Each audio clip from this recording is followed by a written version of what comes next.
और चलिए शुरुआत करेंगे बिहार की सियासत से जुड़ी बड़ी खबर के साथ। कल सुबह सीएम पद से इस्तीफा देंगे नीतीश कुमार। सूत्र हमारे ये बता रहे हैं कल सुबह 10 बजे होगी विधायक दल की बैठक। इस्तीफे के बाद पटना में होगा शपथ ग्रहण समारोह। भाजपा से 2 उप मुख्यमंत्री बनाए जा सकते हैं, सूत्रों के मुताबिक जानकारी मिल रही है। लेकिन बड़ी बात यह है कि सुशील मोदी बन सकते हैं डिप्टी सीएम। एक बार फिर से सुशील मोदी की वापसी हो सकती है, सूत्रों के मुताबिक जानकारी। रेणु देवी भी बन सकती है डिप्टी सीएम। इससे पहले आपको याद होगा जब जेडीयू और बीजेपी साथ आए थे उस समय भी रेणु देवी को डिप्टी सीएम बनाया गया था।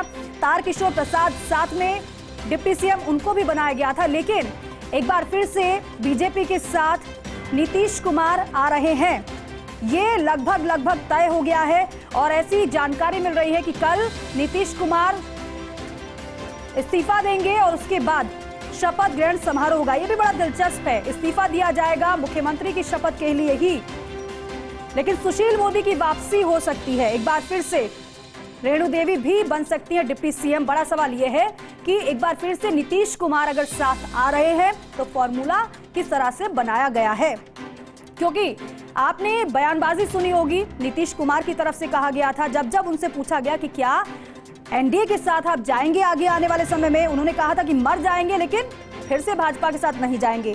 वहीं गृह मंत्री अमित शाह भरी सभा में उन्होंने कार्यकर्ताओं से, जनता से कहा था, लोगों से कहा था कि एक बार साफ कर देते एक बार फिर से इस बात को कि नीतीश कुमार और ललन सिंह पूरी तरीके से चारों दरवाजे बंद हैं, एनडीए में आने की कोई संभावना नहीं है। सभी से उन्होंने इस बात को कहा था। लेकिन बड़ा सवाल यह है कि भाजपा के अंदर ही तमाम ऐसे कार्यकर्ता है, नेता है जो नहीं चाहते हैं कि जेडीयू के साथ एक बार फिर से गठबंधन में एनडीए आए।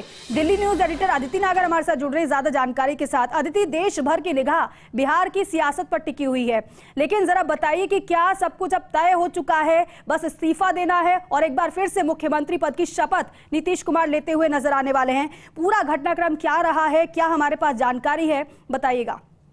बिल्कुल, देखिए पूरे जाहिर तौर पे राजनीति में सबसे ज्यादा जो इस समय चर्चा है वो बिहार को लेकर है। और बिहार में, और क्योंकि उसका सीधा इम्पैक्ट इंडिया गठबंधन पे होता है, क्योंकि इंडिया गठबंधन का सूत्रधार जो था वो पटना से शुरू हुआ था, खुद नीतीश कुमार उसके सूत्रधार थे। और अब इंडिया गठबंधन यहाँ पर टूटता नजर आ रहा है। और दूसरी बात सबसे महत्वपूर्ण ये है कि अभी तक है, चाहे वो जेडीयू के हों, चाहे वो बीजेपी के हों, चाहे भारतीय जनता पार्टी के हों, उनकी तो आपस में बातचीत हो गई है सरकार गठन को लेकर, तमाम मसले को लेकर। लेकिन अभी जो स्टेट लीडरशिप है, जो लोकल लीडरशिप है, उनके बीच में एक्सेप्टेंस नहीं है। यही वजह थी कि बीजेपी के जो प्रदेश अध्यक्ष हैं सम्राट चौधरी, उन्होंने कई बार ये बात कही। और जब अमित शाह से उनकी मुलाकात हुई तब भी उन्होंने इस बात का मसला किया कि फसल हम बोते हैं और फिर काट हमेशा नीतीश कुमार जाते हैं। और यही वजह है कि उन्होंने इस बात का सुझाव दिया कि जब तक सुशासन नहीं आएगा, जब तक नीतीश कुमार को कुर्सी से नहीं हटाया जाएगा।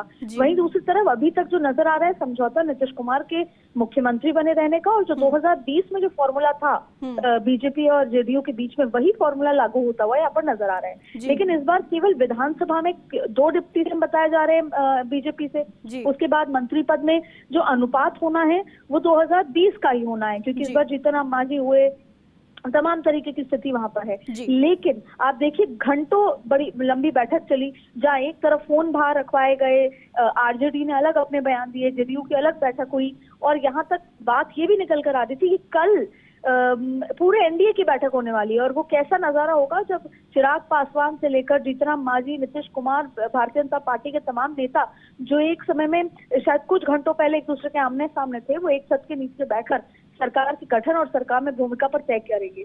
ऐसी स्थिति में अभी चिराग पासवान भी लगातार संपर्क में हैं अमित शाह के, जेपी नड्डा के।